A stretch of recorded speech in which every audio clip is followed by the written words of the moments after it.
السلام علیکم ورحمۃ اللہ وبرکاتہ۔ بسم اللہ الرحمن الرحیم، الحمد للہ رب العالمین، والصلاة والسلام علی رسولہ الکریم محمد وعلی آلہ واصحابہ اجمعین، اما بعد۔ اعوذ باللہ من الشیطان الرجیم، بسم اللہ الرحمن الرحیم، قل هذه سبیلی ادعو الی اللہ علی بصیرہ انا ومن اتبعنی، وقال اللہ تبارک وتعالی فإن آمنوا بمثل ما آمنتم به فقد اهتدوا۔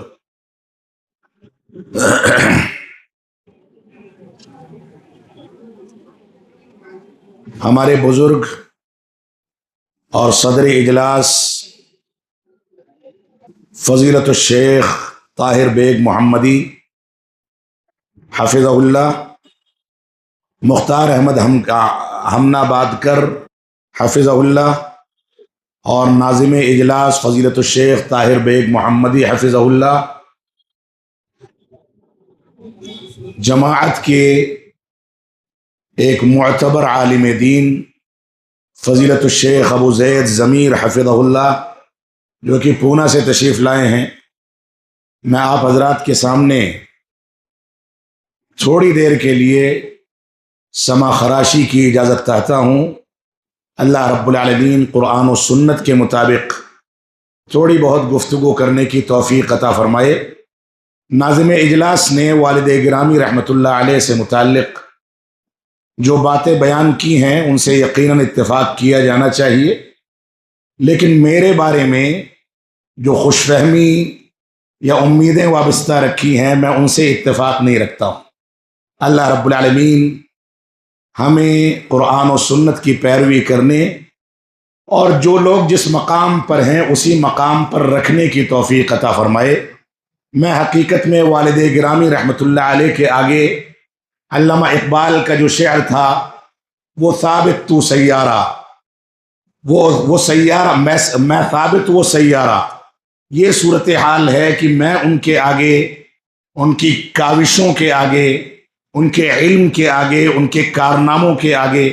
وہ بنا بنایا ایک ادارہ اپنے خون پسینے سے سینچ کر کے دے کر کے گئے ہیں، اور اس کو اس کمزور اور ناتواں کندھوں پر اٹھانے کی ذمہ داری میرے سر پر ہماری کمیٹی نے ڈالی ہے۔ اللہ رب العالمین اس ادارے کو منہج سلف کی بنیادوں پر لے کر کے چلنے کی توفیق عطا فرمائے۔ میں اس سے زیادہ کچھ نہیں کہ ایک طالب علم کی حیثیت سے جو بن پڑتا ہے، جتنے امکانات ہیں، جتنی طاقت ہے، اس کے مطابق اس کو لے کر کے چلنے کی کوشش کرتا ہوں۔ ہمارے بزرگوں کی دعائیں، ہماری جماعت کا اعتبار اور ساتھ اگر ساتھ ہے تو رب کائنات کی ذات سے امید ہے کہ شاید یہی چیز قیامت میں کامیابی کا ذریعہ بن جائے۔ رب کائنات نے یہ جو ذمہ داریاں ڈالی ہیں میں اس کا اہل نہیں ہوں، لوگ امیدیں وابستہ کرتے ہیں، میں اس کا بھی اہل نہیں ہوں، لیکن رب کائنات کی مرضی ہے اور رب کائنات نے یہ ذمہ داریاں ڈالی ہیں تو وہ نبھانا ہمارا بنیادی فریضہ ہے۔ اللہ رب العالمین ہم کو اس بات کی توفیق عطا فرمائے۔ میں معذرت خواہ ہوں کہ میرا گلا آج صبح ہی سے ساتھ نہیں دے رہا، جس کی بنیاد پر میں ساری باتیں شاید آپ کے سامنے مکمل طریقے سے اس کا حق ادا نہ کر سکوں، لیکن جو موضوع یہاں پر رکھا گیا ہے وہ موضوع حقیقت میں مسلسل سیمینارز کرنے کا موضوع ہے، مسلسل دروس و محاضرات کا موضوع ہے۔ یہ ایک ایسا موضوع ہے جس پر علماء کے کئی دنوں تک دورات علمیہ چلنے چاہیے۔ یہ ایک ایسا موضوع ہے جس پر نوجوانوں کو بیٹھا کر کے ان کی خالص اسلامی تربیت کی جانی چاہیے۔ یہ ایک ایسا موضوع ہے، اور موجودہ دور میں اگر میں آپ سے شکوہ نہ کروں تو کس سے کروں کہ موجودہ دور میں خود اس موضوع کا حق ادا کرنے والے وہ لوگ بھی خال نظر آتے ہیں جن کا تعلق جماعت اہل حدیث سے ہے، جو اس بات کا دعویٰ کرتے ہیں کہ ہم سلفی ہیں، منہج سلف پر چلنے والے ہیں، لیکن ایسا لگتا ہے کہ یہ محض زبانی جمع خرچ ہے، دعوے میں ہم سچے ثابت نہیں ہو پا رہے ہیں۔ آج جماعت اہل حدیث بھی فساد کا شکار ہو کر کے مصلحت پسندی اور صلح کلی کی شکار ہے۔ آج ہمارے علماء بھی اگر یہ شکوہ کیا جائے تو یہاں پر کرنا میرا واجبی فریضہ ہے کہ آج ہمارے علماء بھی منکر کو منکر دیکھتے ہیں تو یہ کہہ کر کے ٹال دیتے ہیں کہ ٹوکا جائے گا، تنقید کی جائے گی تو انتشار بڑھے گا۔ اگر یہ انتشار بڑھنے کا ذریعہ ہوتا تو سب سے پہلے آپ صحابہ کرام پر تنقید کریں جو نہی عن المنکر کے فریضے کے لیے اپنی جانیں نچھاور کر دیا کرتے تھے۔ اس سے پہلے جا کر کے آپ خود رسول اکرم صلی اللہ علیہ وسلم کی زندگی پر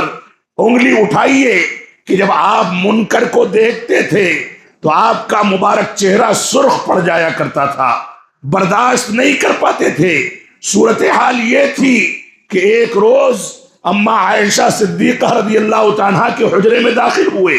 ایک پردہ دیکھا جس پر تصویریں تھی۔ اس سے پہلے کہ ان سے گفتگو کرتے، ان سے بات چیت کرتے، ان کو نصیحت کرتے، ان کو سمجھاتے، اس سے پہلے پردے کو نوچ کر کے پھینک دیا، غضبناک ہو گئے اور اس چیز کو برداشت نہیں کیا۔ یہ صورتحال ہمارے اسلاف اور اسلاف امت ہر موقع پر اختیار کرتے تھے۔ اگر نہی عن المنکر کو چھوڑ دیا گیا تو اللہ کی قسم امر بالمعروف کا فریضہ انجام نہیں دیا جا سکتا ہے۔ یہ ہماری امت اور ہماری جماعت کا جو تساہل ہے، جس کے نتیجے میں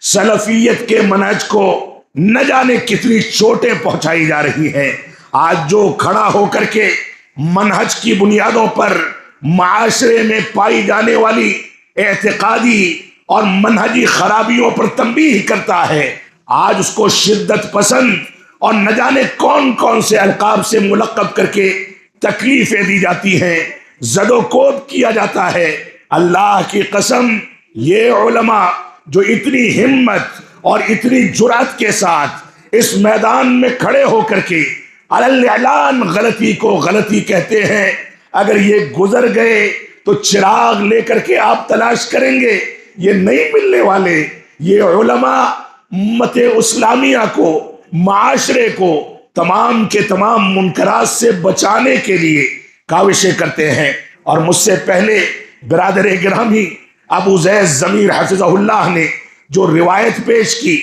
کہ ایسی قوم آئے گی جس کو ابتدائی دور کے لوگوں کا اجر و ثواب دیا جائے گا، صحابہ کرام کے اجر کے برابر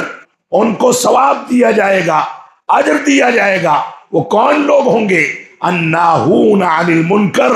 جو منکرات سے لوگوں کو روکتے ہیں۔ یہ منکرات اگر عقیدے کے باب میں ہے تو ان سے روکنا ہمارا بنیادی فریضہ ہے۔ یہ منکرات اگر عادات کے باب میں ہے تو بھی ان سے روکنا ہمارا بنیادی فریضہ ہے۔ یہ منکر جہاں پرورش پاتا ہے، اس کے پیچھے ابلیس لعین کے ہتھ کنڈے کام کرتے ہیں۔ یہ منکر جہاں پرورش پاتا ہے وہاں کونے میں کھڑا ہو کر کے شیطان رجیم مسکراتا ہے کہ اہل توحید، جماعت اہل حدیث سے وابستہ لوگ، سلفی منہج سے وابستہ لوگ دیکھو کس طریقے سے مصلحت پسندی کے شکار ہو گئے ہیں۔ میں دل کے جذبات کو آپ کے سامنے بیان کرنا چاہتا ہوں۔ شولہ پور کی اس سرزمین پر اس کو خصوصیت کے ساتھ اس وجہ سے ذکر کرنا چاہتا ہوں، جیسا کہ میں نے دوپہر کے خطاب میں بھی اس بات کا تذکرہ کیا کہ آپ جنوب میں چنئی کی جانب بڑھتے چلے جائیں۔ یہ فتنے مصلحت پسندی کا اور صلح کلی کا فتنہ، سہولت کاری کا فتنہ، تلوثات کا فتنہ اور انکار منکر پر خاموشی اختیار کرنے کا فتنہ اتنا بڑھتا چلا جاتا ہے۔ لوگ عقائد کے باب میں ایک دوسرے کو گلے لگا لیتے ہیں، غلطیوں کی تنبیہ نہیں کرتے، لوگ عقائد کے باب کی غلطیوں کو نظر انداز کر دیتے ہیں۔ اور سلفی جماعت اگر مودودیت کو پروموٹ کرنے لگے، سلفی جماعت اگر عقلانیت کو پروموٹ کرنے لگے، سلفی جماعت اگر اخوانیت کو پروموٹ کرنے لگے، سلفی جماعت اگر سروریت کی شکل میں معاشرے کے اندر سہولت کاری اختیار کر لے اور لوگوں کو ایسے علماء کو بلا کر کے منبر و محراب عطا کیا جائے، ان کو بیٹھایا جائے جو منہجی بنیادوں پر کام نہیں کرتے ہیں، جو ٹی آر کی پیچھے بھاگتے ہیں، جو مال و دولت کے پیچھے بھاگتے ہیں، جو شہرت طلبی کے شکار ہیں، ایسے لوگوں کو بلا کر کے ہماری جماعت کے لوگ اور جمعیت کے لوگ بلا کر کے ان کے لیے رعایتیں نکالیں تو معاف فرمائیں گے یہ جماعت اہل حدیث کے اہداف اور مقاصد کے ساتھ انصاف نہیں ہے۔ ہمیں بہت غور و فکر کر کے گہرائی میں اپنی گریبان میں جھانک کر کے اپنا جائزہ لے کر کے یہ دیکھنا ہوگا کہ ہمارے منبر و محراب اس انداز کے افکار سے کیا پاک ہیں یا یہاں سے بھی ایسے افکار پیش کیے جاتے ہیں۔ اور میں آپ کے سامنے یہ بات بار بار کیوں دہرا رہا ہوں؟ تاکہ ہمارے نوجوان علماء اس بات کو محسوس کر سکیں کہ اگر انہوں نے اپنی ذمہ داریوں کو اختیار نہیں کیا، انہوں نے اپنی ذمہ داریوں کو نہیں نبھایا، تو اپنا ماضی تو دیکھیں کہ رب کائنات نے شولہ پور کی ایک چھوٹی سی آبادی سے، کسی گاؤں دیہات کی ایک چھوٹی سی آبادی سے ان کے ماں باپ کو توفیق دی تھی کہ ایک چھوٹا سا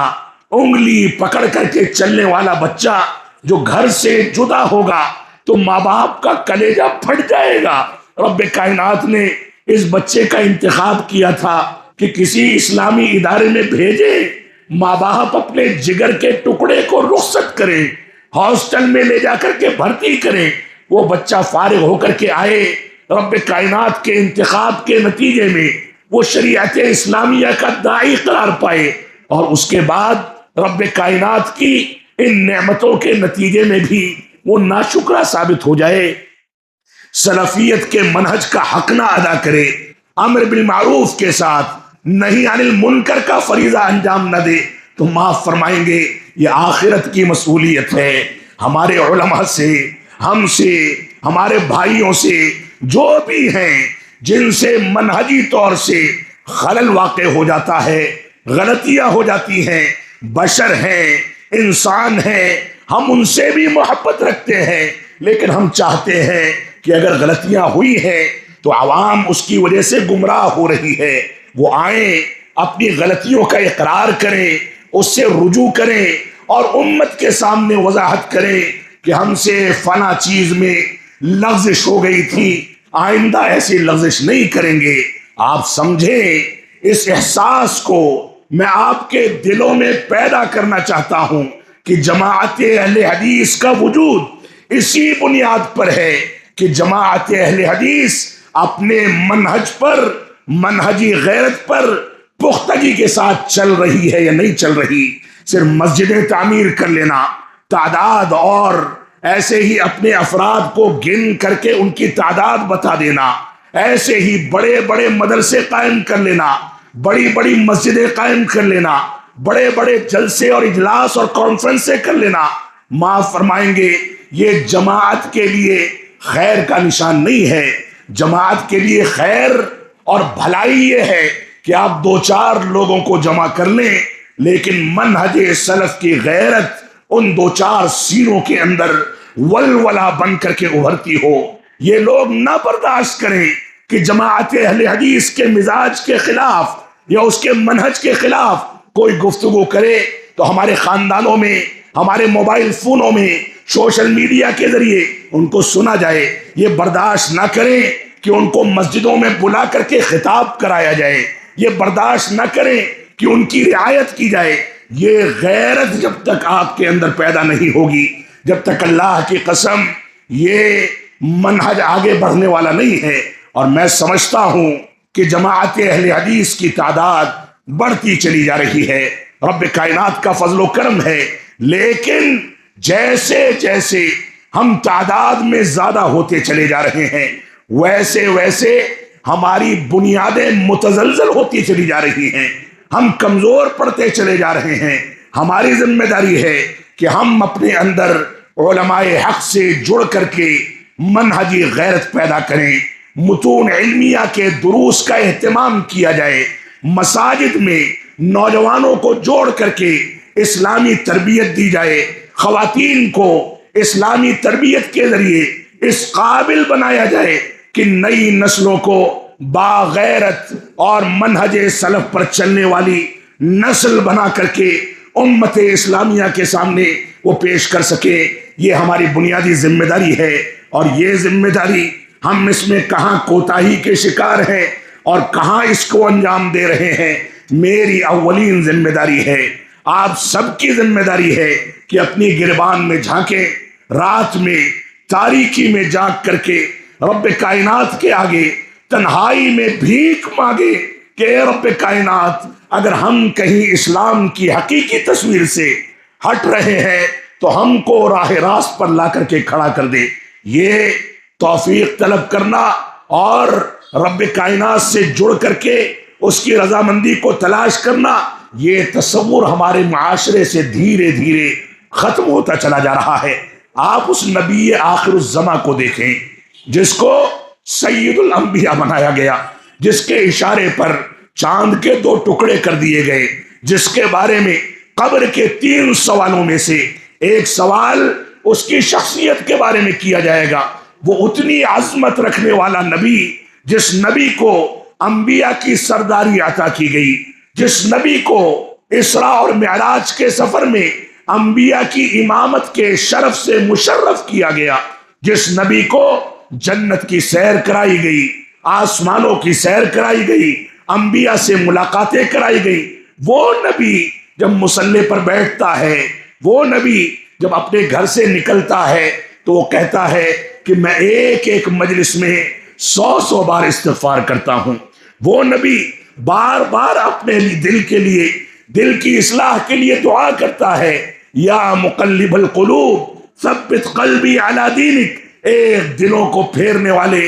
میرے دل کو شریعت اسلامیہ پر ثابت قدمی عطا فرما۔ معاف فرمائیں گے ہم رب کائنات کے وفادار ہیں یا نہیں ہیں؟ ہر آدمی کو اس بارے میں غور و تدبر کرنا چاہیے، غور کرنا چاہیے۔ تو آپ پچھلے پہر جاگ کر کے اپنی ذات سے رب کائنات کے آگے دعا کر کے سوال کریں کہ آپ نے جماعت اہل حدیث کا فرد ہونے کی حیثیت سے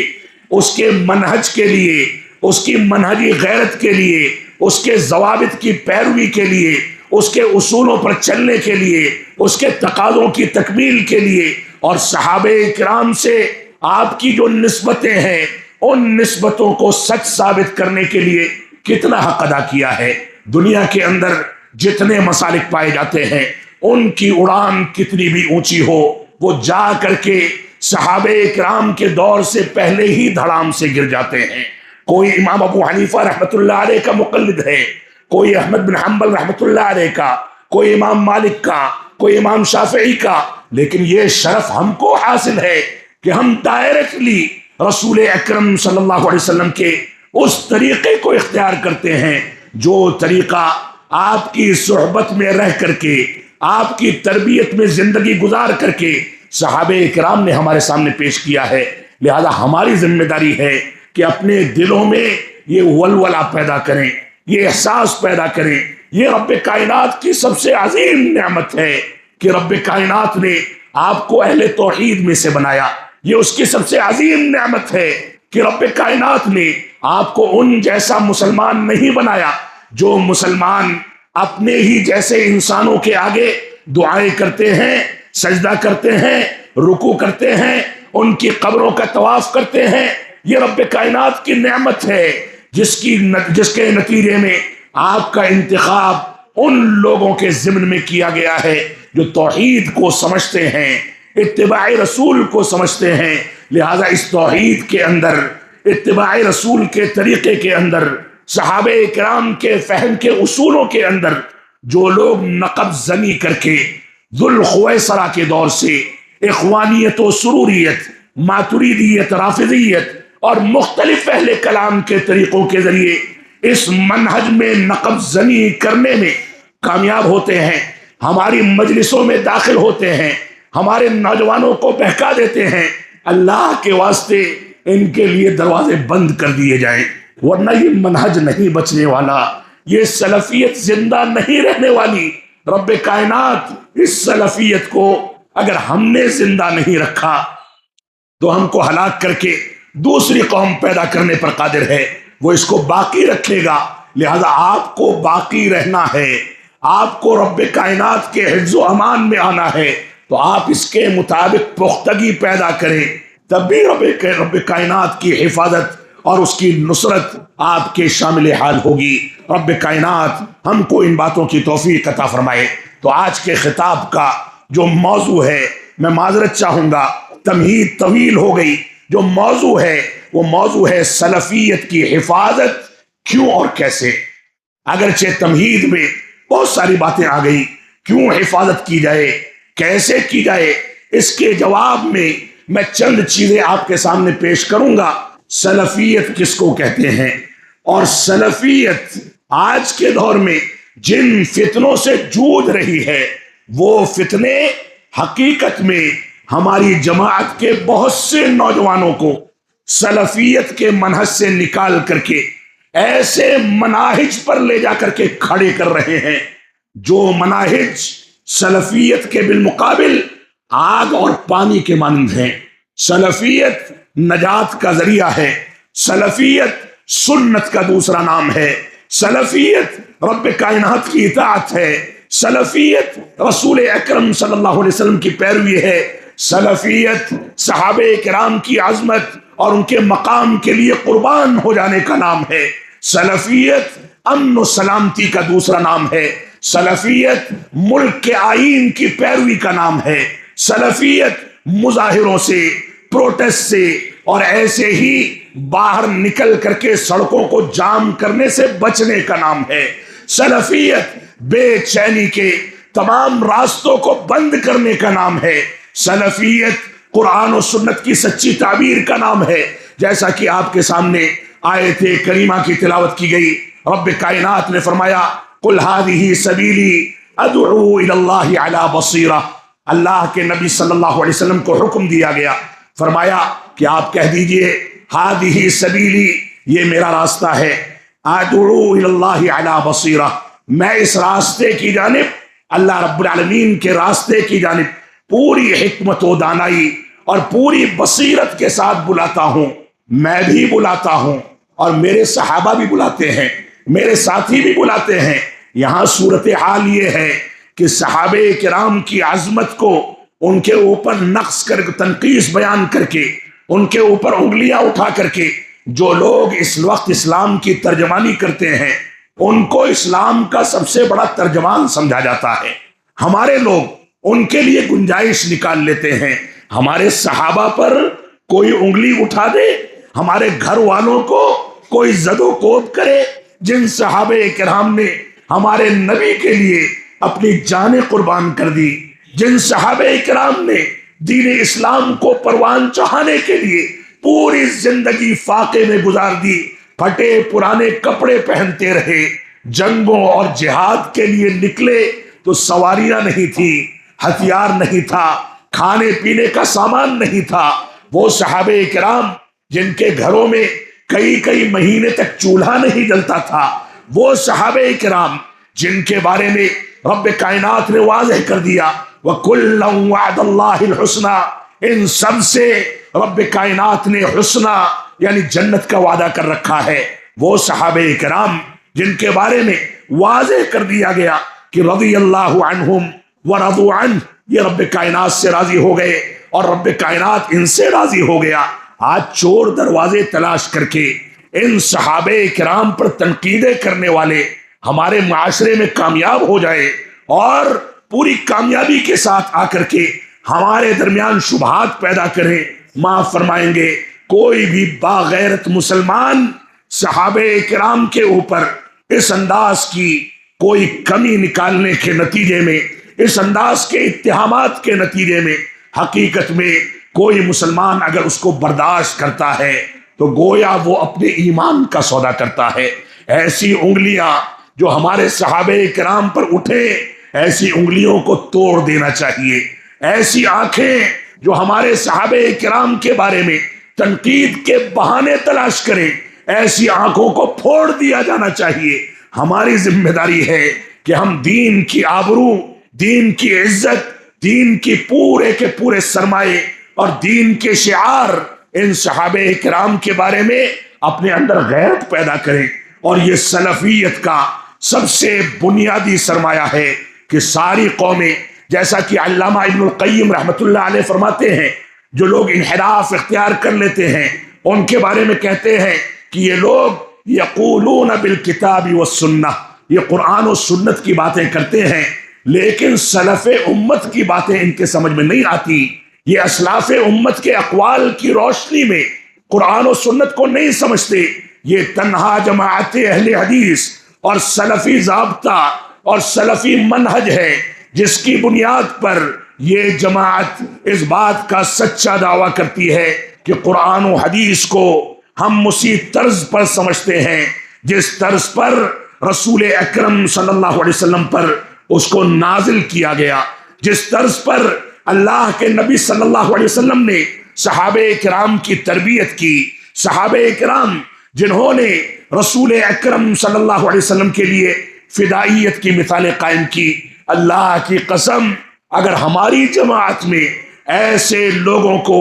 فروغ دیا جائے جو صحابہ کرام پر انگلیاں اٹھاتے ہیں تو یہ مسلک، یہ منہج اور یہ جماعت بیکار ہے۔ اس کے اندر گویا سارا کا سارا سرمایہ کسی لٹیرے نے لوٹ کر کے اس کو بے آب و گیا سرزمین پر بھٹکتا ہوا چھوڑ دیا ہے۔ یہ چیز قطعاً برداشت نہیں کی جانی چاہیے۔ تو سلفیت کی حفاظت کیوں اور کیسے، اس موضوع پر تھوڑی سی گفتگو میں آپ کے سامنے کروں گا، خطاب کو سمیٹنے کی کوشش کروں گا۔ دوسری آیت کریمہ جو آپ کے سامنے ابتدا میں تلاوت کی گئی، اس میں رب کائنات نے ارشاد فرمایا فَإِنْ آمَنُوا بِمِثْلِ مَا آمَنْتُمْ بِهِ فَقَدِ اهْتَدَوْا، اگر تم وہ والا ایمان لے آؤ گے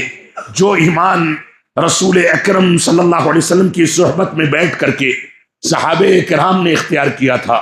وہ ایمان جس ایمان کے شرائط مکمل کیے گئے تھے، وہ ایمان جس کو اہل سنت والجماعت کے طریقے پر اپنایا گیا تھا، وہ ایمان جس کے تقاضوں کی تکمیل کی گئی تھی، وہ ایمان جس کی بنیادوں کو مکمل کیا گیا تھا، وہ ایمان جس کے ارکان کی تکمیل کی گئی تھی، اگر تم وہی ایمان لے آؤ جو صحابہ کرام کے طریقے پر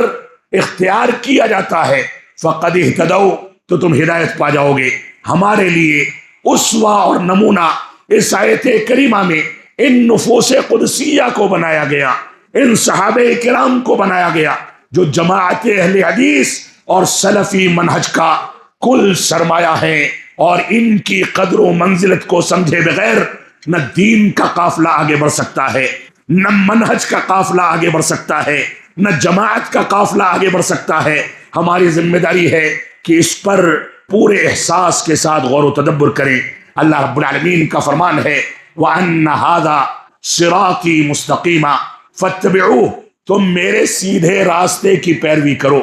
وَلَا تَتَّبِعُوا السُّبُلَ، اور دائیں اور بائیں کے راستوں کی پیروی مت کرو، شیطانی راستوں کی پیروی مت کرو۔ یہ صراط مستقیم سلفیت کا دوسرا نام ہے۔ یہ صراط مستقیم جماعت اہل حدیث کی مکمل ترجمانی ہے، اور یہی وجہ ہے کہ ساری کی ساری تنظیمیں، ساری کی ساری جماعتیں، سارے کے سارے مسالک، جب ان کے درمیان کوئی مسئلہ پھنستا ہے تو کوئی بہت اونچی اڑان بھرتا ہے تو ہدایت تک پہنچ جاتا ہے، قدوری تک پہنچ جاتا ہے، کوئی بہت اونچی اڑان بھرتا ہے تو اپنے امام کی کسی کتاب تک پہنچتا ہے، لیکن جماعت اہل حدیث قال اللہ وقال رسولہ کو اپنا اسوہ بنا کر کے جب فیصلہ کرنا ہوتا ہے تو یہ کہتی ہے کہ رب کائنات نے ایسا کہا ہے، رسول اکرم صلی اللہ علیہ وسلم نے اس کی شرح و تفسیر میں فلاں روایت کو ذکر کیا ہے، اور صحابہ کرام نے اس کو عملی جامہ اس طریقے پر پہنایا ہے۔ یہ تنہا وہ جماعت ہے جو اولین کی جانب، ان لوگوں کی جانب جن کے بارے میں رسول اکرم صلی اللہ علیہ وسلم نے بشارت دے دی تھی کہ خیر القرون قرنی ثم الذین یلونہم ثم الذین یلونہم، سب سے بہتر زمانہ میرا زمانہ ہے، اس کے بعد آنے والے لوگوں کا زمانہ اس سے کمتر، پھر اس کے بعد والوں کا اس سے کمتر۔ تو یہ خیر القرون کے اسوے کو اختیار کرنے والی جماعت، جس کو خیر القرون رسول اکرم صلی اللہ علیہ وسلم نے قرار دیا، اور رسول اکرم صلی اللہ علیہ وسلم رب کائنات کی مرضی کے بغیر،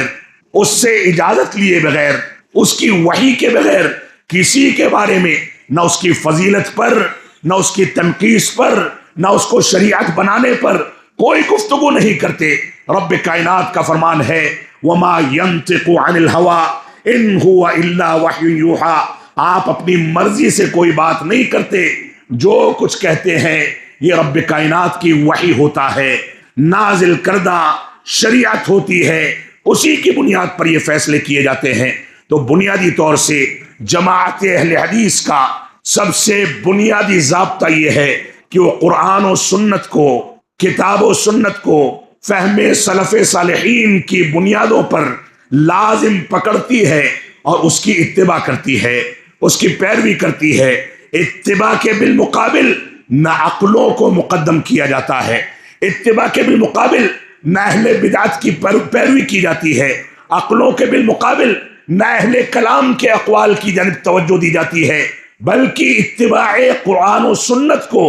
مقدم رکھ کر کے انسان عقلوں کو کنارے کر کے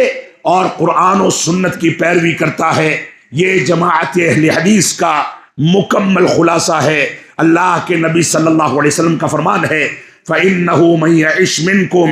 فَسَيَرَىٰ اخْتِلَافًا كَثِيرًا، اے لوگوں سنو، تم میں سے جو میرے بعد زندگی گزارو گے ان کو اختلافات ملیں گے،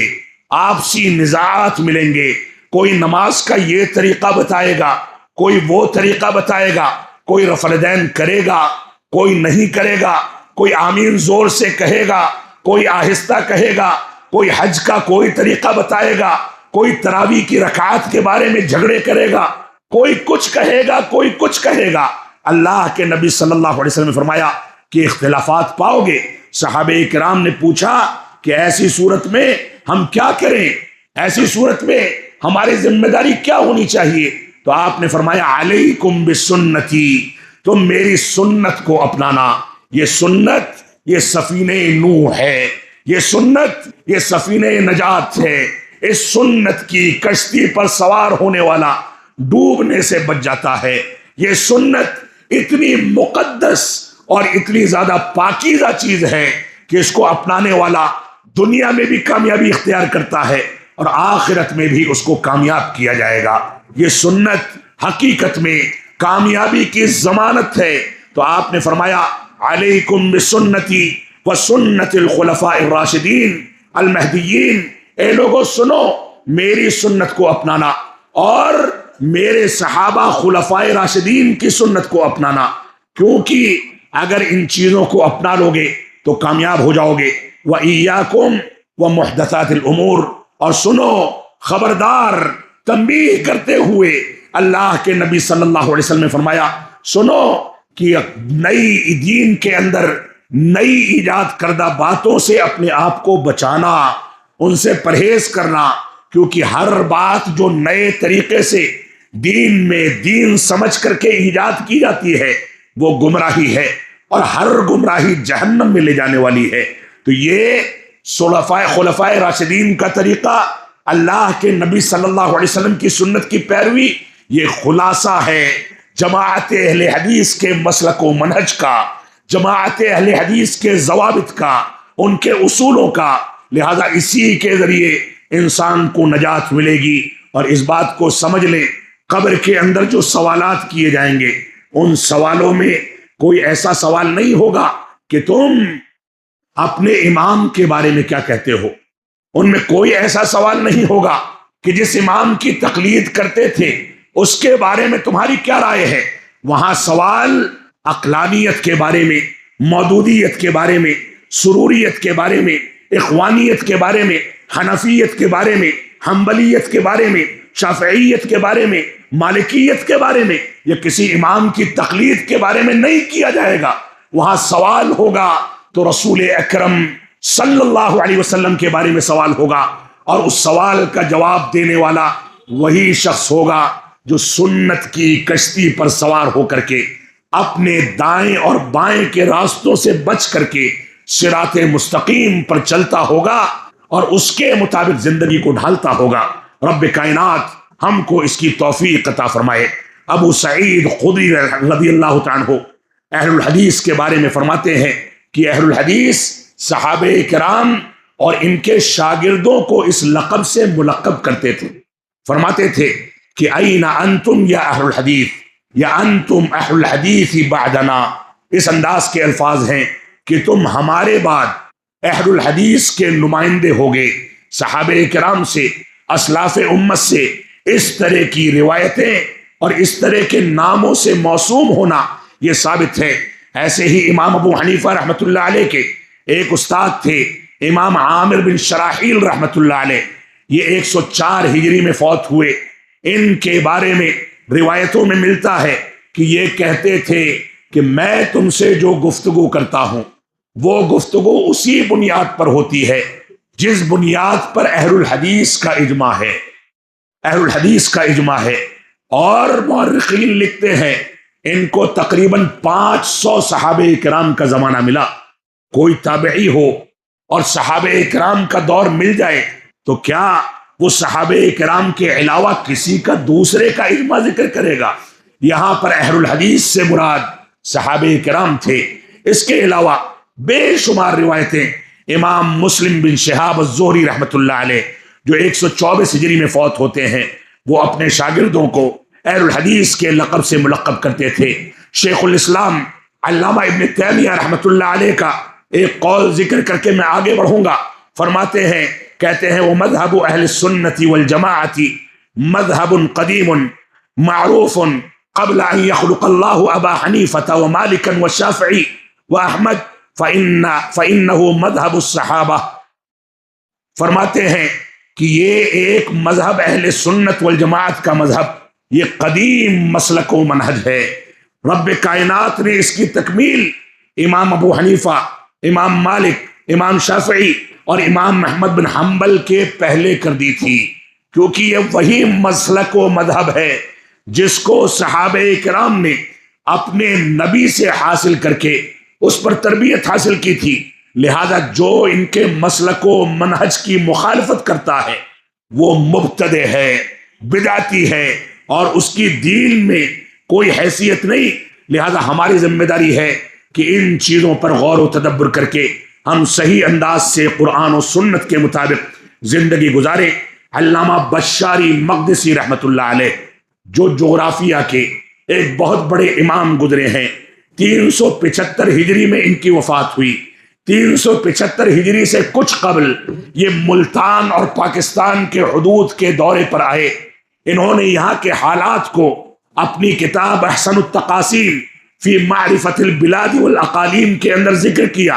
قلم بند کیا۔ کہتے ہیں کہ ان پورے علاقوں میں یہ 4 صدیاں تقریباً گزر گئی تھی، ان پورے کے پورے علاقوں میں مجھ کو ایک بھی مسلمان ایسا نہیں ملا جو ائمہ اربعہ میں سے کسی کی تقلید کرتا ہو، سب متبع سنت تھے۔ تو یہ 4 صدیاں کم از کم ان سلفیوں کی مکمل ترجمانی کی صدیاں تھی۔ یہ سلفی منہج پر چلنے والے مسلمان تھے۔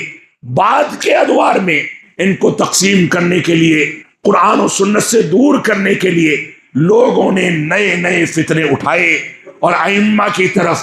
غلط انداز کے اقوال منسوب کر کے ان کو بھی بدنام کیا، جبکہ ائمہ اربعہ ہمیشہ اسی بات کی تلقین کرتے تھے کہ اذا صح الحدیث فہو مذہبی، جب میرا مذہب، جب کوئی صحیح حدیث ثابت ہو جائے تو وہی میرا مذہب و مسلک ہے۔ رب کائنات ہم کو قرآن و سنت کی پیروی کرنے کی توفیق عطا فرمائے۔ اب وہ فتنہ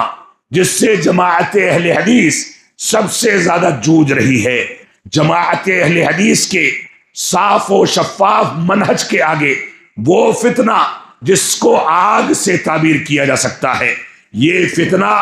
در حقیقت رسول اکرم صلی اللہ علیہ وسلم کے عہد مبارک میں ذوالخویسرہ کے ذریعے سے وجود میں آتا ہے۔ بعد کے ادوار میں اخوانیت نے اس کو نئی نئی شکلیں دے دی، مسلمانوں کی تکفیر کی، جمعہ پڑھنے کو ناجائز سمجھا، اور نہ جانے کون کون سے فتنے ان اخوانیوں نے 1928 سے جب ان کا تنظیمی ڈھانچہ حسن البنا نے بنایا تو اس کے تنظیمی ڈھانچے کے ضوابط جو متعین کیے گئے وہ در حقیقت قرآن و سنت سے ٹکرانے والے ضوابط تھے،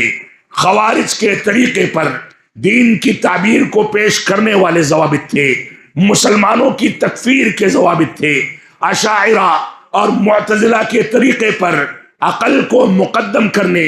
اور نقل یعنی دلائل شریعت کو کنارے کرنے والے ضوابط تھے۔ یہ لوگوں نے عقیدے کے باب میں حجت اور دلیل اپنی عقل کو قرار دیا،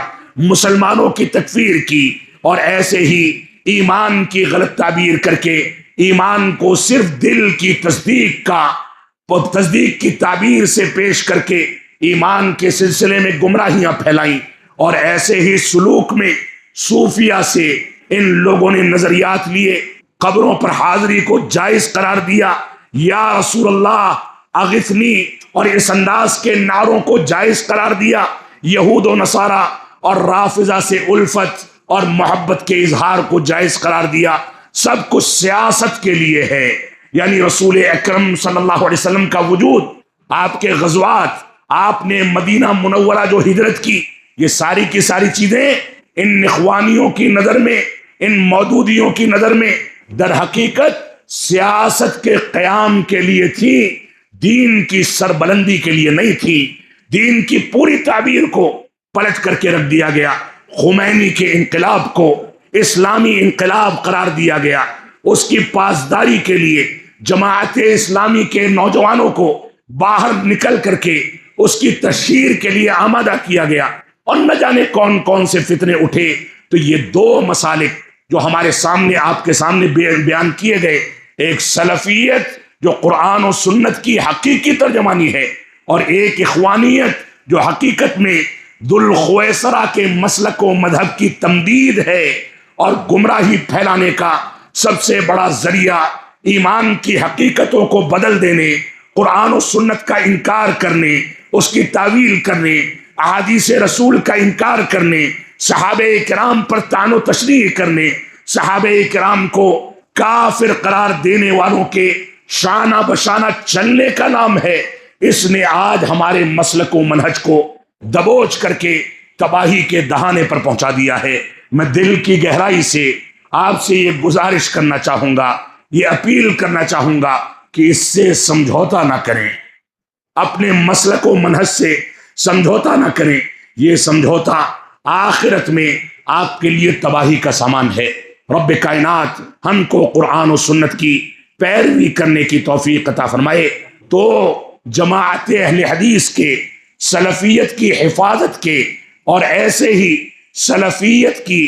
حفاظت کیوں کی جائے اور کیسے کی جائے، اس پر چند نقاط ذکر کر کے میں آپ سے رخصت لینا چاہوں گا۔ میرا وقت بھی تنگ ہے اور وقت ختم ہونے کو ہے۔ سلفیت کی بقا کے لیے، سلفیت کے استحکام کے لیے، سلفیت کی مضبوطی کے لیے، سلفیت کو آگے بڑھانے کے لیے، سلفیت کی نشر و اشاعت اور دعوت و تبلیغ کے لیے بہت سارے امکانات جو موجودہ حالات کے تناظر میں ہمارے سامنے ہونے چاہیے، ان کو سن کر کے آپ اپنے ذہن و دماغ میں بیٹھائیں، بعد میں ان چیزوں کو نوٹ کریں، ان کو اپنے خاندانوں میں جلا بخشیں، اپنے بچوں کی ان کے مطابق تربیت کریں۔ یہ آپ کی بنیادی ذمہ داری ہے۔ سب سے پہلا ضابطہ جو سلفیت کی حفاظت کے لیے ضروری ہے وہ یہ ہے کہ علماء حق سے ہم جڑ کر کے سلفیت کے مناہج کو، اس کے اصول و ضوابط کو سمجھ کر کے چلیں، اور سلفیت کو کمزور کرنے کا سب سے پہلا حربہ یہ ہے کہ ہم علماء حق سے دوری اختیار کر لیں۔ علماء بیزاری کے فتنے میں مبتلا ہو کر کے علماء کے بارے میں غلط فہمیاں پھیلائی جائیں، علماء سے عوام کو دور کیا جائے، علماء کو بدنام کیا جائے، علماء پر طعن و تشریح کی جائے۔ اللہ کی قسم، یہ علماء انبیاء کے وارث ہیں۔ علماء حق کو رب کائنات نے انبیاء کا وارث قرار دیا ہے۔ اگر کسی عالم ربانی پر کسی نے انگلی اٹھائی، کوئی تنقید کی، تو گویا وہ صحابہ کرام پر، پوری اسلامی شریعت پر، قرآن و سنت پر، اسلام کے پورے نظام پر، اسلام کے پورے ڈھانچے پر انگلی اٹھاتا ہے، یہ قطعاً برداشت نہیں کیا جا سکتا۔ یہ علماء ہے جو آپ کو تاریکی سے نکال کر کے روشنی میں لا کر کے کھڑا کرتے ہیں۔ اور عالم اسلام کے معروف عالم دین شیخ عبدالرزاق بدر حفظہ اللہ، چند دن پہلے وہ واقعہ میں نے آپ کے سامنے ذکر کیا تھا، اس میں فرماتے ہیں کہ ایک مرغی جو صبح کے وقت میں بانک لگا کر کے آواز دے کر کے آپ کو بیدار کرتی ہے، صلاۃ فجر کے وقت وہ آواز دیتی ہے، اس کے اوپر لعن طعن کرنے یا اس کو برا بھلا کہنے سے شریعت اسلامیہ نے روکا ہے۔ کیوں؟ کیونکہ آپ کے لیے خیر کا پیغام ہے، آپ کو بیدار کرنے کا ذریعہ ہے، مسجدوں کے لیے لانے کا ذریعہ ہے۔ تو وہ علماء جو آپ کے دلوں میں توحید کو بیدار کرتے ہیں، وہ علماء جو آپ کو اتباع سنت سے مانوس کرتے ہیں، وہ علماء جو عظمت صحابہ کا درس دیتے ہیں، وہ علماء جو امر بالمعروف اور نہی عن المنکر کی بنیادوں پر لوگوں کی رہنمائی کرتے ہیں، وہ علماء جو انبیاء کے وارث ہیں، ان کے اوپر لعن طعن کرنا کون سی بنیادوں پر جائز ہو سکتا ہے؟ تو پہلی بنیاد سلفیت کی حفاظت کی یہ ہے کہ علماء حق سے جڑیں، اور سلفیت کی کمزوری کی پہلی بنیاد یہ ہے کہ آپ علماء حق سے بیزاری اختیار کر کے ان سے دور ہو جائیں۔ نوجوان غیر علماء سے آج کے دور میں واقف ہیں، برادرز سے واقف ہیں، نوجوان انجینئر سے واقف ہیں، نوجوان ایسے لوگوں سے واقف ہیں جو لوگ دین کی ترجمانی میں کوتاہی کا شکار ہیں۔ نوجوان ایڈوکیٹ کو سننا چاہتا ہے، نوجوان ڈاکٹرز کو سننا چاہتا ہے، نوجوان انجینئرز کو سننا چاہتا ہے، نوجوان غیر علماء کو ان کی ٹی آر پی دیکھ کر کے، کیمروں کے فنون کو دیکھ کر کے، ویڈیو کی کوالٹی کو دیکھ کر کے اور ان کے انداز کو دیکھ کر کے ان کو سننا چاہتا ہے، ان کی تعبیرات سے متاثر ہے۔ لیکن علماء قرآن و سنت کی روشنی میں آپ کے سامنے باتیں پیش کریں، آپ ان کو نہیں سننا چاہتے۔ قرآن و سنت سے زیادہ مضبوط بات یا اس سے زیادہ چاشنی رکھنے والی بات اگر آپ کے دماغ میں نہیں بیٹھتی ہے تو اس دماغ کو نکال کر کے کوئی دوسرا دماغ لگوا لیں، یہ ہمارے لیے خیر کا پیغام نہیں ہے۔ لہذا علماء سے جڑنا ہماری ذمہ داری ہے۔ ایسے ہی امام حسن بصری رحمۃ اللہ علیہ فرماتے ہیں کہ اگر یہ علماء دنیا میں نہ ہوتے تو لوگ بہائم یعنی چوپایوں کے مانند گمراہ ہو جاتے، یہاں تک پتہ نہ ہوتا کہ استنجا کیسے کرنا ہے، قضاء حاجت کے آداب کیا ہیں، مسجد میں کیسے داخل ہونا ہے، نکلنا کیسے ہے، شادی بیاہ کیسے کرنی ہے۔ یہ عالم دین بیچارہ اتنا مسکین ہے کہ گھر میں کوئی مر جائے تو جنازہ یہی پڑھائے گا، کسی کا نکاح ہے تو نکاح یہی پڑھائے گا، لیکن جب تعامل کا معاملہ آئے تو یہ مولوی ہے، گھر کے اندر داخل نہیں ہو سکتا۔ یہ عالم دین سب سے حقیر مخلوق ہے، معاف فرمائیں گے، اس طریقے سے سلفیت کو آگے نہیں بڑھایا جا سکتا۔ رب کائنات ہم کو قرآن و سنت کی پیروی کرنے کی توفیق عطا فرمائے۔ تو پہلی چیز یہ ہے سلفیت کی حفاظت کے لیے کہ ہم علماء حق سے جڑیں، اور سلفیت کی کمزوری کا بنیادی سبب یہ ہے کہ علماء بیزاری اختیار کر لی جائے۔ دوسری بنیاد یہ ہے کہ ہم کسی بھی صورت میں عقائد میں تنازل اور تساہل اختیار نہ کریں، اہل بدعت سے قربت اختیار نہ کریں، اہل بدعت سے دوری اور برات اور عداوت کا اعلان کیا جائے، تنقیص صحابہ کرنے والوں سے کسی بھی صورت میں سمجھوتا نہ کیا جائے، غیر منہجی لوگوں کی کسی بھی صورت میں صحبت اختیار نہ کی جائے، اخوانیت کے داعیوں کو، وحدت الوجود کے ماننے والوں کو، خلافت و ملوکیت کے بہانے سے صحابہ کرام پر تنقید کرنے والوں کو، معتزلہ اور اشاعرہ کے منہج کو ترویج دینے والوں کو، سروریت و اخوانیت اور ماتریدیت اور رافضیت کو اختیار کرنے والوں کو اپنے سے قریب نہ ہونے دیا جائے۔ یہ سلفیت کی حفاظت کے لیے دوسرا بنیادی ضابطہ ہے۔ آپ اس ضابطے میں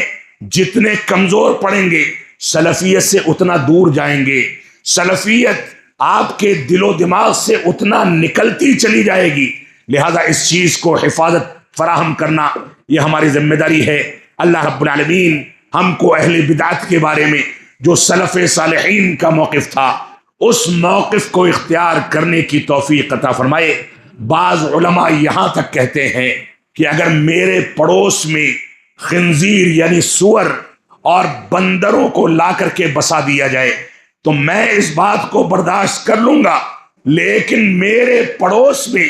کوئی بدعتی آ کر کے بس جائے میں اس بات کو برداشت نہیں کروں گا۔ اہل بدعت کے بارے میں علماء نے اجماع نقل کیا ہے کہ اہل بدعت سے عداوت، ان سے برات کے اعلان پر اہل سنت والجماعت کا اجماع ہے، اس میں کوئی گنجائش موجود نہیں۔ لہذا ہمیں اہل بدعت سے دوری اختیار کرنی چاہیے۔ رب کائنات ہم کو قرآن و سنت کی پیروی کرنے اور سلفی منہج پر پختگی کے ساتھ، منہجی غیرت کے ساتھ کاربند رہنے کی توفیق عطا فرمائے۔ تیسرا بنیادی سبب جو سلفیت کو تحفظ فراہم کرنے کا ہے وہ ہے نہی عن المنکر کے فریضے کو انجام دینا۔ نہی عن المنکر کا فریضہ جتنا ہمارے اندر سے غائب ہوگا، جتنا اس کا فقدان ہوگا، اتنا زیادہ اخوانیت اور اہل کلام کے مناہج ہماری زندگی میں داخل ہوں گے۔ نہی عن المنکر تنے تنہا وہ فریضہ ہے جس کی بنیاد پر سلفیت زندہ ہے۔ نہی عن المنکر تنے تنہا وہ فریضہ ہے جس کی بنیاد پر اسلاف امت نے اپنی کتابوں کو مرتب کیا۔ جرح و تعدیل کا پورا سلسلہ محدثین کے ذریعے جو ہماری کتابوں میں درج ہے اس کو اٹھا کر کے دیکھ لیں۔ محدثین تو اگر باب کے اندر کوئی کمی ہے تو امام ابو داؤد رحمت اللہ علیہ اپنے باب کو ناقابل اعتماد کہتے تھے۔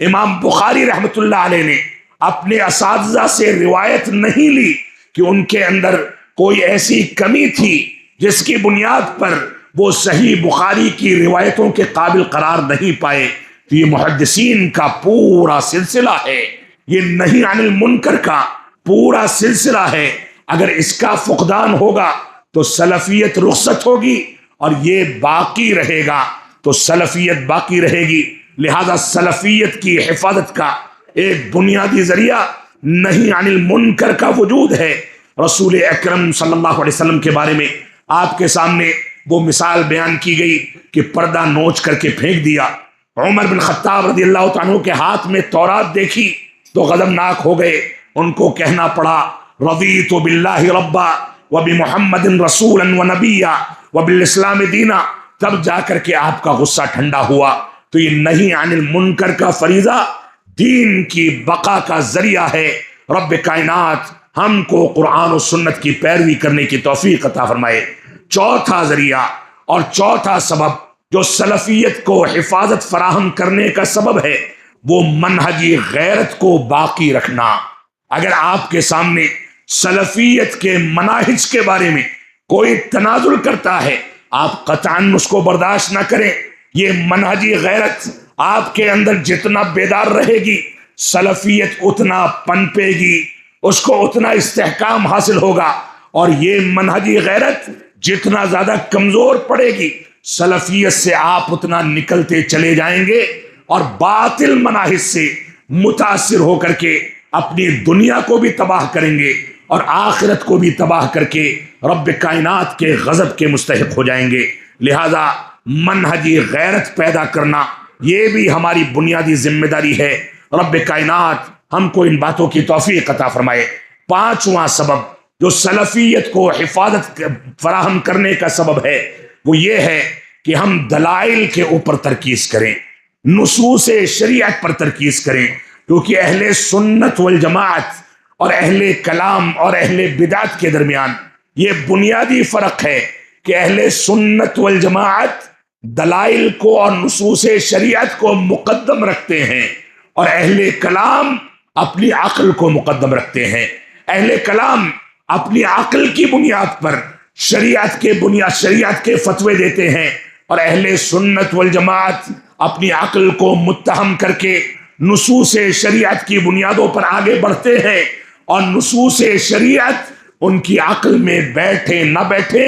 اس کے باوجود اس کو تسلیم کر لیتے ہیں۔ یہ عقلوں کو متہم کرتے ہیں۔ عقل میں بات آتی ہے تو اچھی بات ہے، نہیں آتی تو عقل کو اتہام دے کر کے کنارے کر دیتے ہیں۔ تو اہل سنت والجماعت یا سلفیت کے حفاظت کے لیے ایک بنیادی چیز یہ ہے کہ ہم دلائل کی بنیاد پر آگے بڑھیں۔ عمر بن خطاب رضی اللہ تعالیٰ عنہ فرماتے ہیں ایاکم واصحاب الرأی، فرمایا اے لوگوں سنو، رائے دینے والوں، عقل کی بنیاد پر فیصلے کرنے والوں سے خبردار رہو، بچ کر کے رہو۔ فإنہم اعداء السنن، کیونکہ رائے کی اور عقل کی بنیاد پر فیصلے کرنے والے یہ سنتوں کے دشمن ہیں، یہ سلفیت کے دشمن ہیں۔ ان کو احادیث کے سمجھ میں نہ آنے کا شکوہ ہوا اور احادیث کو یاد نہیں کر سکے، احادیث کا حق ادا نہیں کر سکے، تو ان لوگوں نے رائے کی بنیاد پر فتوے دیے، فضلوا واضلوا، تو یہ خود بھی گمراہ ہوئے اور لوگوں کو بھی گمراہ کیا۔ لہذا ہماری ذمہ داری ہے کہ نصوص شریعت کی بنیاد پر سلفیت کے اس قافلے کو لے کر کے چلا جائے اور عقلانیت کے دخل سے اس کو مکمل حفاظت کر کے اس کو تحفظ فراہم کیا جائے، ورنہ یہ سلفیت کمزور پڑے گی۔ چھٹا ذریعہ جس کے نتیجے میں سلفیت کو تحفظ فراہم ہوتا ہے وہ یہ ہے کہ ہم عصبیت کو کنارے کر دیں۔ یہ عصبیت چاہے علاقے کی عصبیت ہو، چاہے زبان کی عصبیت ہو، چاہے خاندان کی عصبیت ہو، چاہے رنگ و نسل کی عصبیت ہو، یہ ساری کی ساری چیزیں اب سے 1450 سال پہلے ہمارے نبی آخر الزمان نے فرما دیا تھا حجۃ الوداع میں، الا لا فضل لعربی علی عجمی ولا لعجمی علی عربی ولا لابیض علی اسود ولا لاسود علی ابیض۔ اے لوگوں خبردار سن لو، کسی عربی کو کسی عجمی پر، کسی عجمی کو کسی عربی پر، کسی کالے کو کسی گورے پر، کسی گورے کو کسی کالے پر، کسی عربی بولنے والے کو کسی انگریزی بولنے والے پر، کسی مراٹھی بولنے والے کو کسی بھوجپوری بولنے والے پر، کسی ہندی بولنے والے کو کسی اردو بولنے والے پر، کسی خوبصورت شخص کو کسی بدصورت شخص پر، کسی مرد کو کسی عورت پر، کسی تہذیب کے تحت زندگی گزارنے والے کو کسی دوسری تہذیب پر کوئی فوقیت اور فضیلت حاصل نہیں ہے الا بالتقوی۔ معیار کیا رکھا گیا؟ رب کائنات کی خشیت، تقوی اور پرہیزگاری۔ یہ تقوی اور پرہیزگاری ہے جس کی بنیاد پر انسان کو فضیلت ملتی ہے۔ لہذا عصبیت سے ہمیں سلفیت کو پاک کر کے چلنا چاہیے۔ یہ عصبیت، برادری کی عصبیت نے ہم کو تقسیم کر کے رکھ دیا، زبانوں کی عصبیت نے ہم کو تقسیم کر کے رکھ دیا، علاقائیت کی عصبیت نے ہم کو تقسیم کر کے رکھ دیا، اور اب عصبیت دوسرے باطل مسالک کے دفاع کی عصبیت نے ہمارے مسلک کو مزید تقسیم کیا ہے۔ یہ تقسیم در تقسیم، یہ جو ہماری جماعت میں ہندوستان کی فضا میں پیدا کی جاتی رہی ہے، اس نے سلفیت کو ہر جگہ زد و کوب کیا ہے اور تقسیم کیا ہے۔ اللہ کے واسطے آپ اسلام کی بنیاد پر، تقوی کی بنیاد پر ایک دوسرے سے محبت کا اظہار کریں۔ یہی تقوی، یہی دینداری رشتہ داریوں کو قائم کرنے کا ذریعہ ہے۔ لیکن آج علماء کا جائزہ لے لیا جائے، پیسے کی بنیاد پر، خاندان کی بنیاد پر، برادری کی بنیاد پر اپنی بہو تلاش کی جاتی ہے، لڑکے تلاش کیے جاتے ہیں، داماد تلاش کیا جاتا ہے، دینداری کو کنارے کر دیا جاتا ہے، جس کے نتیجے میں ہمارے خاندان تباہ ہو رہے ہیں۔ رب کائنات ہم کو اس انداز کی عصبیت سے محفوظ رہنے اور سلفیت کی نسبت کے لیے اپنی نسبت کو مضبوط کرنے اور اسی نسبت پر قائم رہنے کی توفیق عطا فرمائے۔ علاقائیت کی بنیاد پر تقسیم ہونے سے، برادری کی بنیاد پر تقسیم ہونے سے، منہجی اختلافات پیدا کر کے تقسیم ہونے سے رب کائنات ہم کو محفوظ رہنے کی توفیق عطا فرمائے۔ یہ سلفیت کی نسبت ایک ایسی نسبت ہے جس نے مجھ کو آمادہ کیا کہ دلی کے طول سے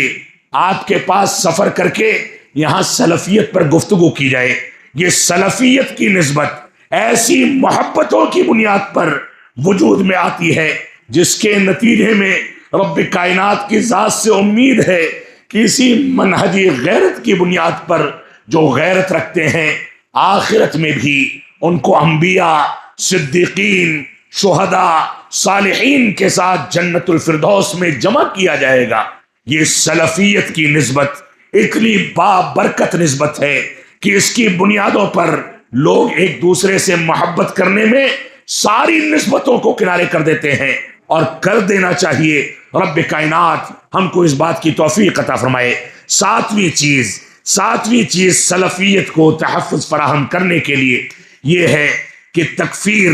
اور شدت پسندی سے ہم مکمل اجتناب کریں۔ ہم ایک دوسرے کے ساتھ نصح و خیر خواہی کا رشتہ قائم کریں، منہجی بنیادوں پر ایک دوسرے سے محبت کا اظہار کیا جائے، اور فتنوں کے دور میں ہم صحیح انداز سے قرآن و سنت اور فہم سلف صالحین کی بنیادوں پر آپس میں ایک دوسرے سے محبت کا اظہار کریں۔ یہی وہ محبت ہے جس کی بنیاد پر ہم قرآن و سنت کے سچے ترجمان بن سکتے ہیں۔ لیکن شولہ پور کی اس سرزمین پر جب بات آئی ہے تو میں یہ بھی کہہ دوں کہ شدت پسندی اختیار کرنے والی بہت ساری ایسی تنظیمیں ہیں جو امن و سلامتی کو کنارے کر کے بے چینی پیدا کرنے کا کام کرتی ہیں۔ ماضی میں چاہے وہ اخوانیت کی مختلف تنظیمیں ہوں، پی ایف آئی اور جماعت اسلامی کے مختلف مکاتب فکر ہوں، ان لوگوں نے ہمارے جماعت کے نوجوانوں کو شدت پسندی پر آمادہ کر کے اس قدار پر لے جا کر کے کھڑا کر دیا کہ آج بھی وہ سلاخوں کے پیچھے زندگی گزار رہے ہیں، کوئی ان کا پرسان حال نہیں ہے۔ لہذا سلفیت میں یہ برکت ہے کہ یہ سلفیت آپ کو سیاست سے کنارے کر کے دین کی بنیادوں پر قائم رہنے اور ہر شدت پسند ذہن سے بچا کر کے، مظاہروں اور دھرنوں سے بچا کر کے، دستور ملک اور ملک کے آئین کے بارے میں غلط فہمیاں پیدا کرنے والوں سے بچا کر کے لا کر کے امن و سلامتی کے راستے پر کھڑا کرتی ہے۔ یہ سلفیت شدت پسندی کی سب سے بڑی مخالف ہے۔ یہ سلفیت اور اس کے ماننے والے مدارس کے اندر یہ تعلیم دی جاتی ہے کہ بڑوں کا احترام کیا جائے، یہ تعلیم دی جاتی ہے کہ بہتی نہر پر جہاں تیزی کے ساتھ پانی بہ رہا ہو وہاں بھی پانی کی فضول خرچی سے اجتناب کیا جائے۔ یہ سلفیت یہ تعلیم دیتی ہے کہ تمہارے دشمن سے بھی سامنا ہو جائے تو خوش اسلوبی سے ملو، اس کو معاف کر دو، اور خوش اخلاقی کے ساتھ تعامل کر کے اس کو اپنے منہج سے قریب کرنے کی کوشش کرو۔ تو یہاں پر یہ فتنے بھی سر اٹھاتے رہے ہیں، رب کائنات ہم کو ان سے محفوظ رکھے۔ آٹھویں چیز سلفیت کو تحفظ فراہم کرنے کی کہ حق کے بارے میں استکبار اختیار نہ کیا جائے، گھمنڈ نہ کیا جائے۔ انسان کے سامنے یہ بات واضح ہو گئی کہ بشری تقاضے سے منہجی مسائل میں، عقیدے کے مسائل میں، فروعات میں، نوافل کے مسائل میں، فضائل کے مسائل میں، احکامات میں، یا دین کے کسی بھی معاملے میں اگر ہم سے غلطی ہو گئی ہے تو ہم امت اسلامیہ کے سامنے کھڑے ہو کر کے اس کا اقرار کر لیں، اس سے رجوع کر لیں۔ استکبار اور انانیت اختیار نہ کی جائے۔ یہ علم تعلی کی دعوت نہیں دیتا، یہ علم تواضع کی دعوت دیتا ہے، یہ علم اپنے غلطیوں کے اقرار کی دعوت دیتا ہے۔ اور اگر علم تعلی کا شکار بنا دے تو گویا علم کے حصول میں آپ کے ہاں اخلاص نہیں ہے، بلکہ علم کے حصول میں آپ نے دوسرے مقاصد کو سامنے رکھ کر کے علم حاصل کیا ہے۔ لہذا علم کی بنیادوں پر آپ کے اندر تواضع پیدا ہونا چاہیے۔ نویں چیز جس کا تذکرہ کر دینا ضروری ہے سلفیت کی حفاظت کے لیے، وہ یہ ہے کہ سوشل میڈیا پر ہر علم گلم کو سننے سے ہم اجتناب کریں۔ سوشل میڈیا پر کسی کو بھی سن لیا جائے، غیر علماء کو اپنا اسوہ بنایا جائے، ان کی پیروی کی جائے، غیر علماء کو سوشل میڈیا پر شوق کے ساتھ سنا جائے اور ان کی پیروی کی جائے، ان کو پروموٹ کیا جائے۔ صورتحال تو یہاں تک ہے کہ پڑوسی ملک کے انجینئر کو اور وہاں کے ڈاکٹر اسرار کو، یا ہمارے ملک میں ڈاکٹر ذاکر نائک نے جو فتنے کھڑے کیے ہیں منہج سلف کے خلاف، یا ان کے بعد سے برادرز کو جو فروغ ملا ہے، کوئی ایڈوکیٹ آ کر کے اپنی دکان کھول کر کے بیٹھ گیا، کوئی انجینئر بیٹھ گیا، کوئی سسٹرز بیٹھ گئیں۔ آج کل نیا فتنہ ہے کہ اب خواتین نے سوشل میڈیا پر نئے نئے اکاؤنٹ کھول کر کے فتوی بازی شروع کر دی ہے۔ معاف فرمائیں گے، یہ سلفیت کے لیے زہر حلال ہے۔ سلفیت کو تحفظ فراہم کرنا ہے تو معتبر علماء کرام کی مجلسوں میں بیٹھ کر کے ان سے علم حاصل کیا جائے، اور آن لائن دروس اور محاضرات یہ ثانوی حیثیت رکھیں۔ اصل وہ مجلسیں ہیں جو علماء کی مجلسیں ہوتی ہیں، جس میں گفتگو ہوتی ہے، تبادلے خیال ہوتا ہے، سوال و جواب ہوتا ہے۔ اس کی بنیادوں پر آپ آگے بڑھتے ہیں تو آپ کے اندر پختگی آتی ہے۔ لیکن ہم چاہتے ہیں کہ گاڑی میں بیٹھے دروس سن لیں، ہم چاہتے ہیں کہ سوشل میڈیا پر دروس سن کر کے علامہ اور مفتی بن جائیں، گوگل کے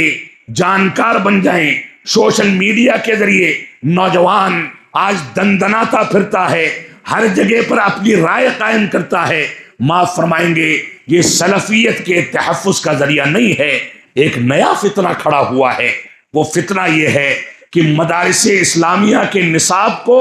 ریکارڈنگ کر کے آن لائن ڈال دیا جائے، لوگ گھروں میں بیٹھ کر کے عالم اور فاضل بن جائیں۔ معاف فرمائیں گے، یہ مدارس کمزور پڑ گئے تو ان ممبر و محراب پر کوئی بڑھنے والا نہیں ملنے والا، کوئی جنازہ پڑھانے والا، نکاح پڑھانے والا نہیں ملنے والا۔ لہذا سوشل میڈیا اور اس کے ذرائع کو آپ استفادے کا ذریعہ بنائیں، لیکن علماء کی رہنمائی میں صحیح انتخاب کریں۔ رب کائنات ہم کو قرآن و سنت کی پیروی کرنے کی توفیق عطا فرمائے۔ سلفیت کے تحفظ کے لیے ایک دو نقاط ذکر کر کے میں اپنی تقریر کو سمیٹوں گا کہ دین پر سیاست کا غلبہ یہ سلفیت کے لیے نقصان دہ ہے۔ علامہ البانی رحمۃ اللہ علیہ فرماتے ہیں کہ نصیحتی، میری نصیحت امت اسلامیہ کو یہ ہے کہ ان تستمروا بالدعوت وتبتعدوا عن السیاسہ، کہ تم دعوت و تبلیغ کے لیے استمرار اختیار کرو اور سیاسی امور سے اجتناب کرو۔ یہ علماء کا، طالبان علوم نبوت کا سیوا نہیں ہے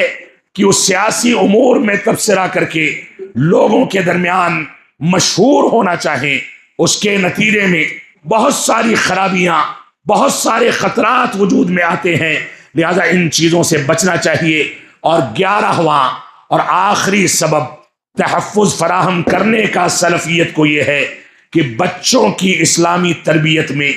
کوتاہی کو کنارے کیا جائے۔ بچے ہمارے ڈاکٹر بنے،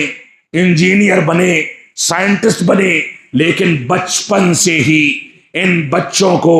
توحید کا سبق دیا جائے، ان کو بتایا جائے کہ جنازے کا طریقہ کیا ہے، ان کو بتایا جائے کہ نماز کے احکامات کیا ہیں، ان کو بتایا جائے کہ قرآن مجید کے حقوق کیا ہیں، ان کو بتایا جائے کہ صحابہ کرام کی عظمت کیا ہے، ان کو بتایا جائے کہ قرآن و سنت اور منہج سلف کے تقاضے کیا ہیں۔ ان کی اسلامی تربیت اگر نہیں کی گئی تو یہ بچہ جب باپ کے جنازے میں اسی مولوی کے پیچھے سب بندی کر کے جنازے کی چارپائی کے پاس کھڑا ہوتا ہے، جس مولوی کو یہ ذلیل بھی کرتا ہے، تو یہ بچہ جنازے کی نماز کیسے پڑھتا ہے؟ اس کو احکامات نہیں پتا۔ یہ ٹک ٹکی باندھ کر کے اپنے بغل والے کو دیکھتا ہے کہ جنازہ کیسے پڑھا جا رہا ہے۔ آپ سوچیں کتنی محرومی کی بات ہے کہ باپ کی لاش سامنے ہے، بچے کو جنازے کے احکامات نہیں پتا۔ تو بچوں کی اسلامی تربیت یہ سلفیت کو باقی رکھنے اور تحفظ فراہم کرنے کا ایک بنیادی ذریعہ ہے۔ رب کائنات ہم کو قرآن و سنت کی پیروی کرنے کی توفیق عطا فرمائے۔ اللہ رب العالمین ہم کو سلفیت سے متعلق جو باتیں یہاں ذکر کی گئیں ان باتوں پر توجہ دینے، ان کو اپنی زندگی میں نافذ کرنے، ان کے مطابق زندگی کو ڈھالنے کی توفیق عطا فرمائے۔ ہم جب تک جئیں تب تک اسلام پر جئیں، جب ہمارا خاتمہ ہو تو ایمان پر ہو۔ وصلی اللہ علی نبینا محمد وعلی آلہ وصحبہ وسلم۔ والسلام علیکم ورحمۃ اللہ وبرکاتہ۔